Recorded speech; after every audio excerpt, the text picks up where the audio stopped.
तो आ गए आप? तो सोचो, अगर अभी इसी पल वो ताकत जो हमें जमीन से बांध कर रखती है, जो हमें गिरने से बचाती है, जो हमारे हर कदम को स्थिर बनाती है, अगर वही ताकत अचानक गायब हो जाए तो क्या होगा? क्या हम सब आसमान में उड़ने लगेंगे? क्या हमारी दुनिया एक पल में खत्म हो जाएगी? या फिर ये एक ऐसी धीमी और डरावनी तबाही होगी जो हमारी आंखों के सामने धीरे धीरे हर चीज को खत्म कर देगी? क्या हम इसे समझ भी पाएंगे या सब कुछ हमारे समझने से पहले ही खत्म हो जाएगा?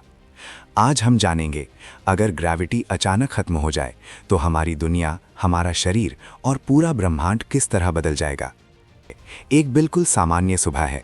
सूरज की हल्की किरणें आपके कमरे में आ रही हैं। खिड़की के बाहर पेड़ धीरे धीरे हिल रहे हैं। सड़क पर गाड़ियों की आवाज़ें आ रही हैं। लोग अपने काम पर जा रहे हैं। कोई चाय पी रहा है, कोई मोबाइल देख रहा है। सब कुछ बिल्कुल सामान्य है। आप अपने कमरे में खड़े हैं। आपके पैर मजबूती से ज़मीन पर टिके हुए हैं। आपको लगता है कि आप स्थिर हैं, लेकिन असल में आप एक ऐसी अदृश्य ताकत के सहारे खड़े हैं जिसे आपने कभी महसूस नहीं किया, लेकिन जिसने आपको हमेशा संभाल कर रखा।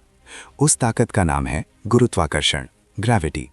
ग्रेविटी एक ऐसी ताकत जो हमें हर पल पकड़ कर रखती है, जो हमें उड़ने से रोकती है, जो हमें इस दुनिया से जोड़े रखती है, लेकिन हम इसे कभी महसूस नहीं करते क्योंकि ये हमेशा हमारे साथ होती है। लेकिन अचानक, बिना किसी चेतावनी के, एक पल में ग्रेविटी गायब हो जाती है और उसी पल सब कुछ बदल जाता है। सबसे पहले आपको एक अजीब सा एहसास होता है, जैसे आपके पैरों के नीचे की ज़मीन का असर खत्म हो गया हो। आपका शरीर हल्का होने लगता है, आपका संतुलन बिगड़ जाता है और फिर धीरे धीरे आप ऊपर उठने लगते हैं। पहले ये एक अजीब सा अनुभव लगता है, जैसे कोई सपना हो, लेकिन कुछ ही सेकंड में ये डर में बदल जाता है।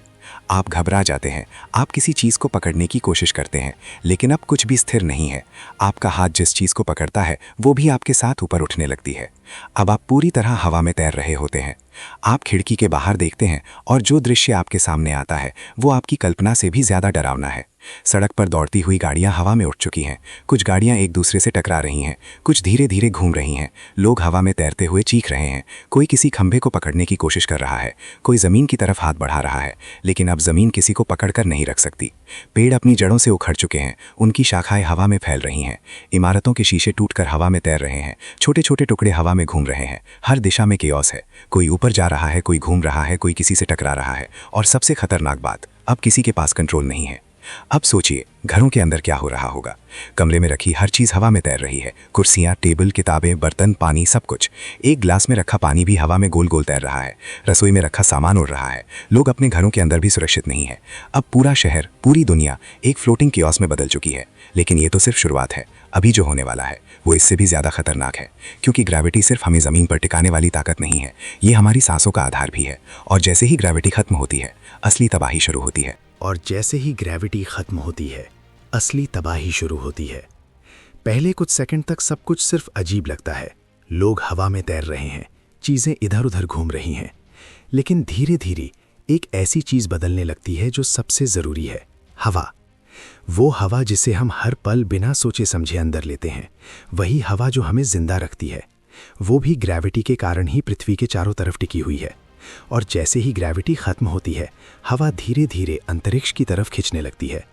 शुरुआत में ये बदलाव बहुत हल्का होता है, आपको शायद महसूस भी ना हो।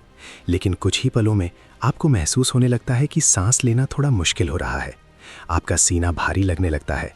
आप गहरी सांस लेने की कोशिश करते हैं, लेकिन हवा पहले जैसी नहीं लगती, जैसे उसमें कुछ कमी हो। अब पूरे शहर में लोग एक साथ एक ही चीज़ महसूस करने लगते हैं, सांस लेने में दिक्कत। लोग घबराने लगते हैं। कुछ लोग तेज़ी से सांस लेने लगते हैं, कुछ अपने मुंह और नाक को ढकने लगते हैं। लेकिन इससे कोई फ़र्क नहीं पड़ता, क्योंकि हवा खुद ही गायब हो रही है। कुछ ही मिनटों में स्थिति और भी ख़राब हो जाती है। हवा पतली होने लगती है, ऑक्सीजन कम होने लगती है। लोगों की सांसें तेज़ हो जाती हैं, दिल तेज़ी से धड़कने लगता है।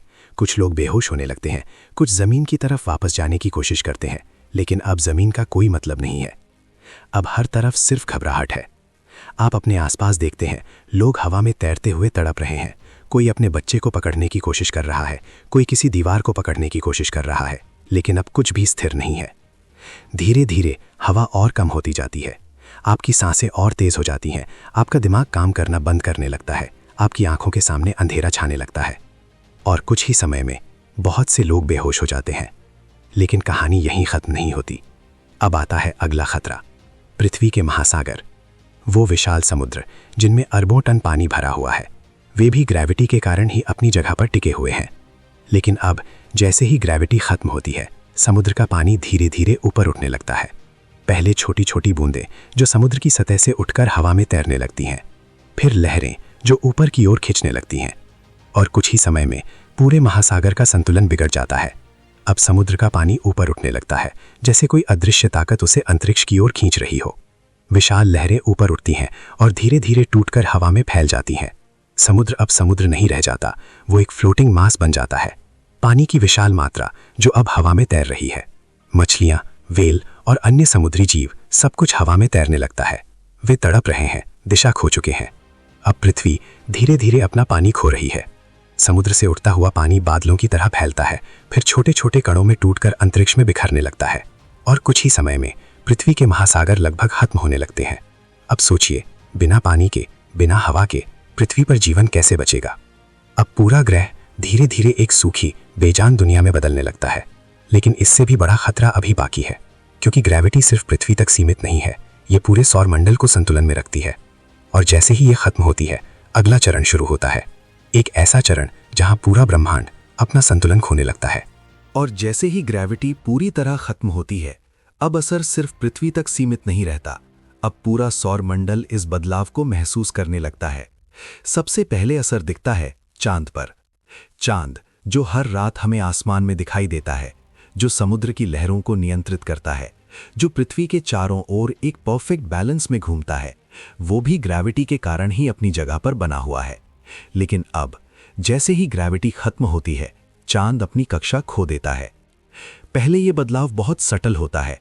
चांद अपनी जगह से थोड़ा सा हटता हुआ दिखाई देता है, लेकिन कुछ ही समय में वो धीरे धीरे पृथ्वी से दूर जाने लगता है। अब चांद पृथ्वी के चारों ओर नहीं घूम रहा, वो अंतरिक्ष में भटक रहा है।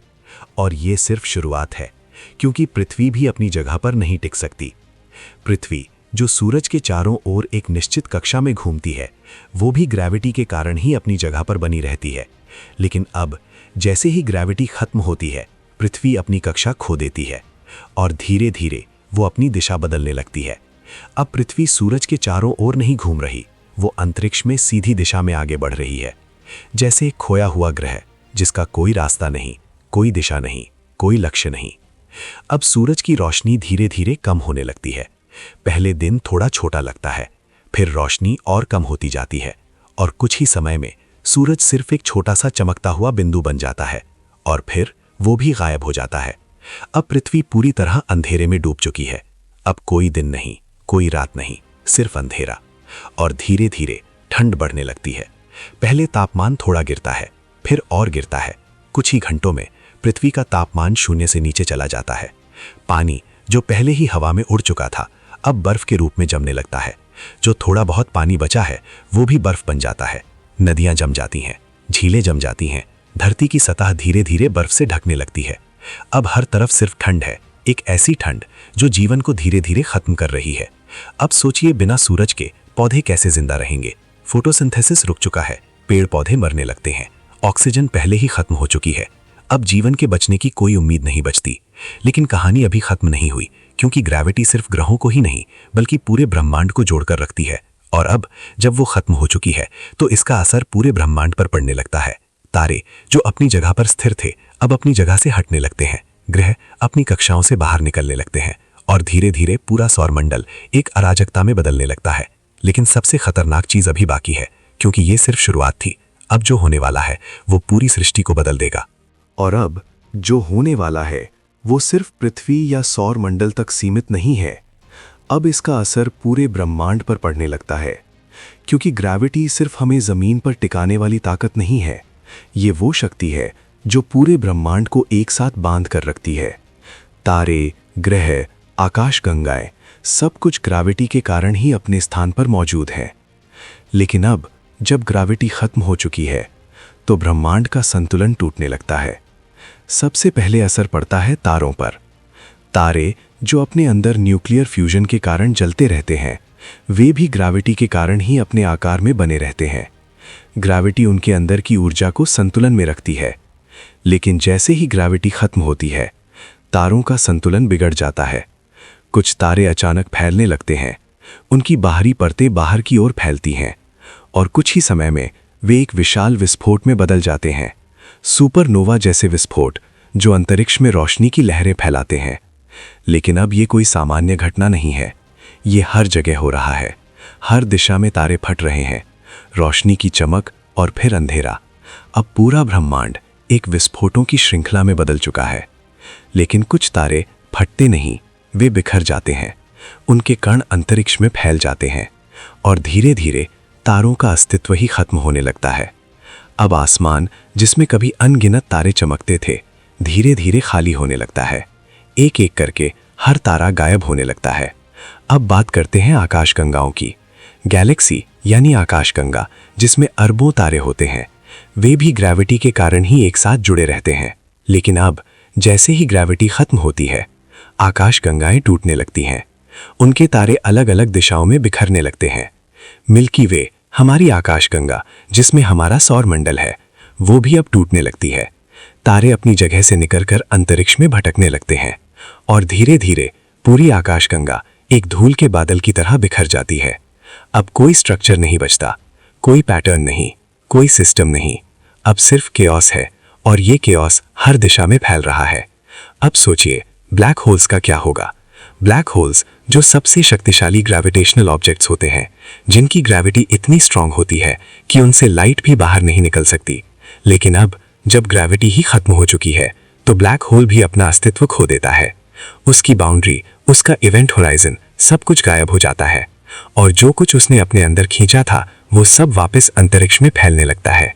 अब ब्रह्मांड में कोई भी चीज किसी को पकड़कर नहीं रख रही, सब कुछ बिखर रहा है। अब कोई ग्रह नहीं, कोई तारा नहीं, कोई आकाशगंगा नहीं, सिर्फ कण जो अलग अलग दिशाओं में जा रहे हैं और धीरे धीरे पूरा ब्रह्मांड एक खाली, बेजान और अनंत अंधेरे में बदलने लगता है। अब कोई आवाज नहीं, कोई रोशनी नहीं, कोई जीवन नहीं, सिर्फ एक सन्नाटा जो अनंत तक फैला हुआ है। और अब ये कहानी अपने सबसे खामोश मोड़ पर पहुंच चुकी है। लेकिन क्या यही अंत है या इसके बाद भी कुछ बाकी है, ये हम जानेंगे अगले भाग में। और अब जब ब्रह्मांड का हर स्ट्रक्चर टूट चुका है, जब तारे बुझ चुके हैं, आकाश गंगाएं बिखर चुकी हैं और हर दिशा में सिर्फ अंधेरा और सन्नाटा बचा है, तब एक नया सवाल जन्म लेता है। क्या सच में सब कुछ खत्म हो चुका है, या फिर कुछ ऐसा है जो अभी भी बाकी है, जो दिखाई नहीं देता लेकिन अस्तित्व में है? क्योंकि ग्रेविटी सिर्फ चीजों को जोड़कर रखने वाली ताकत नहीं थी, वो समय को भी आकार देती थी। हाँ, समय जिसे हम हर पल जीते हैं, जिसे हम सेकंड, मिनट और घंटों में मापते हैं, वो भी ग्रेविटी से जुड़ा हुआ था। आइंस्टाइन ने बताया था कि ग्रेविटी सिर्फ चीजों को खींचती नहीं, वो समय को मोड़ती है। जहां ग्रेविटी ज्यादा होती है, वहां समय धीमा चलता है और जहां ग्रेविटी कम होती है, वहां समय तेज चलता है। लेकिन अब जब ग्रेविटी पूरी तरह खत्म हो चुकी है, तो समय का क्या होगा? अब समय भी अपनी पहचान खोने लगता है। पहले आपको लगता है कि सब कुछ सामान्य है, लेकिन धीरे धीरे आप महसूस करते हैं कि समय अब वैसा नहीं रहा। कुछ पल इतने लंबे हो जाते हैं जैसे वे कभी खत्म ही नहीं होंगे, और कुछ पल इतनी तेजी से गुजर जाते हैं कि आप उन्हें पकड़ भी नहीं पाते। अब कोई कॉन्टिन्यूटी नहीं है, कोई फ्लो नहीं है, समय जैसे टूट चुका है। अब कल्पना कीजिए, आप एक ऐसे ब्रह्मांड में हैं जहां ना कोई आवाज है, ना कोई रोशनी, ना कोई दिशा, और अब ना ही समय का कोई अर्थ है। आपको नहीं पता कि अभी क्या हो रहा है या क्या हो चुका है। सब कुछ एक जैसा है, एक अंतहीन अंधेरा, एक एंडलेस साइलेंस। अब सवाल उठता है, जब समय ही नहीं है तो क्या आप भी हैं? क्योंकि हमारा अस्तित्व, हमारी पहचान, हमारी यादें, सब कुछ समय पर निर्भर करता है। अगर समय रुक जाए तो क्या हमारी सोच भी रुक जाएगी? क्या हमारी यादें भी मिट जाएंगी? या फिर हम सिर्फ एक एहसास बनकर रह जाएंगे जो धीरे धीरे खुद को खो रहा है? अब ब्रह्मांड में कोई रेफरेंस पॉइंट नहीं है, कोई अप नहीं, कोई डाउन नहीं, कोई पास्ट नहीं, कोई फ्यूचर नहीं। अब सिर्फ एक प्रेजेंट है जो कभी बदलता नहीं। और शायद यही सबसे डरावनी स्थिति है, क्योंकि चेंज ही लाइफ है, और जब चेंज नहीं होता तो जीवन भी नहीं होता। अब सोचिए, अगर आपको हमेशा के लिए एक ही पल में रहना पड़े जहां कुछ भी बदलता नहीं, तो क्या वो जीवन होगा या एक अंतहीन कैद? अब ये कहानी साइंस से आगे बढ़ चुकी है। ये एक फिलोसॉफिकल सवाल बन चुकी है। क्या एग्जिस्टेंस का कोई मतलब है अगर उसमें समय ही ना हो? क्या हम कुछ महसूस कर सकते हैं अगर कोई बदलाव ही ना हो? अब धीरे धीरे ये एहसास और गहरा होता जाता है कि ग्रेविटी सिर्फ एक फोर्स नहीं थी, वो हमारी रियलिटी का फाउंडेशन थी। उसके बिना न सिर्फ दुनिया खत्म होती है बल्कि हमारी अंडरस्टैंडिंग भी खत्म हो जाती है। अब आप खुद से पूछते हैं, क्या सच में कुछ बचा है या सब कुछ धीरे धीरे खत्म हो चुका है? और शायद इस सवाल का जवाब कभी नहीं मिलेगा, क्योंकि जहां समय नहीं होता वहां जवाब भी नहीं होते। अब बचता है सिर्फ एक एहसास, एक खामोशी, एक ऐसा सन्नाटा जो कभी टूटता नहीं, और उसी सन्नाटे में ब्रह्मांड धीरे धीरे खुद को भूल जाता है। और जब ये पूरी कहानी खत्म होती है, जब सन्नाटा अपने चरम पर पहुंच जाता है, जब ब्रह्मांड खुद को खो चुका होता है, तब एक आखिरी एहसास बचता है, एक बहुत हल्का, बहुत गहरा और बहुत सच्चा एहसास कि शायद ये सब सिर्फ क्या होगा की कहानी नहीं थी, ये क्या है कि सच्चाई थी। क्योंकि हम हर दिन जिस दुनिया में जीते हैं वो कोई साधारण जगह नहीं है, ये एक परफेक्टली बैलेंस सिस्टम है जहां हर चीज एक इनविजिबल रूल को फॉलो कर रही है, और उन रूल्स में से एक है ग्रेविटी। अब एक पल के लिए सोचिए, आप फिर से अपनी दुनिया में हैं, आप जमीन पर खड़े हैं, आप चल रहे हैं, आप सांस ले रहे हैं, आपके आसपास लोग हैं, आवाजें हैं, रोशनी है, जीवन है, और सबसे खास बात, ये सब नॉर्मल लगता है। लेकिन अब आप जानते हैं कि ये नॉर्मल नहीं है, ये एक्स्ट्रॉर्डिनरी है, क्योंकि आपने देख लिया कि अगर ये सब ना हो तो क्या हो सकता है। अब आप जब आसमान की तरफ देखते हैं तो सिर्फ तारे नहीं दिखते, आपको एक सिस्टम दिखता है, एक बैलेंस, एक कनेक्शन जो हर चीज को जोड़ कर रखता है। अब आप जब जमीन पर कदम रखते हैं तो सिर्फ चलते नहीं हैं, आप महसूस करते हैं कि कोई आपको थामे हुए है, एक इनविजिबल फोर्स जो आपको गिरने नहीं देती। अब आप जब सांस लेते हैं तो सिर्फ हवा अंदर नहीं जाती, आपको एहसास होता है कि ये हवा इस ग्रह पर रुकी हुई है क्योंकि कोई ताकत उसे रोक कर रख रही है। और यही एहसास इस कहानी का सबसे बड़ा मोड़ है, क्योंकि अब आप सिर्फ एक व्यूअर नहीं हैं, आप इस कहानी का हिस्सा बन चुके हैं। अब ये सिर्फ एक इमेजिनेशन नहीं है, ये एक रियलाइजेशन है कि हम जिस दुनिया में जी रहे हैं वो कितनी फ्रेजाइल है और कितनी परफेक्ट भी। अब सवाल ये नहीं है कि ग्रेविटी खत्म हो सकती है या नहीं, सवाल ये है अगर ये है तो हम इसकी कदर करते हैं या नहीं। क्या हम उस दुनिया की वैल्यू समझते हैं जो हमें हर पल संभाल रही है, या फिर हम इसे इग्नोर करते हैं जैसे ये हमेशा रहेगी। अब ये कहानी एक आखिरी मैसेज देती है कि हम जिस रियलिटी में जी रहे हैं वो कोई गारंटी नहीं है, ये एक बैलेंस है, और ये बैलेंस कभी भी बदल सकता है। तो शायद हमें हर उस चीज की कदर करनी चाहिए जो हमें बिना दिखे हर पल संभाल रही है, क्योंकि जब वो चली जाती है तो सिर्फ एक सन्नाटा बचता है, और उस सन्नाटे में कोई वापसी नहीं होती। अब कहानी अपने अंत पर है, लेकिन इसका असर आपके साथ रहेगा। हर बार जब आप चलेंगे, हर बार जब आप सांस लेंगे, हर बार जब आप आसमान की तरफ देखेंगे, आपको याद आएगा कि ये सब कितना खास है। और शायद यही इस कहानी का असली मकसद था, कि आपको ये एहसास दिलाया जाए कि जो आपके पास है वो कितना कीमती है। तो आज की ये यात्रा सिर्फ एक कल्पना नहीं थी, ये एक नजरिया थी, एक सोच थी जो हमें ये समझाती है कि हम इस ब्रह्मांड में कितने छोटे हैं, लेकिन फिर भी हमारा अस्तित्व कितना खास है। तो आज की कल्पना कल से परे थी, और कल की आज से परे होगी। तो मिलते हैं कल एक नई दुनिया में नई सोच के साथ।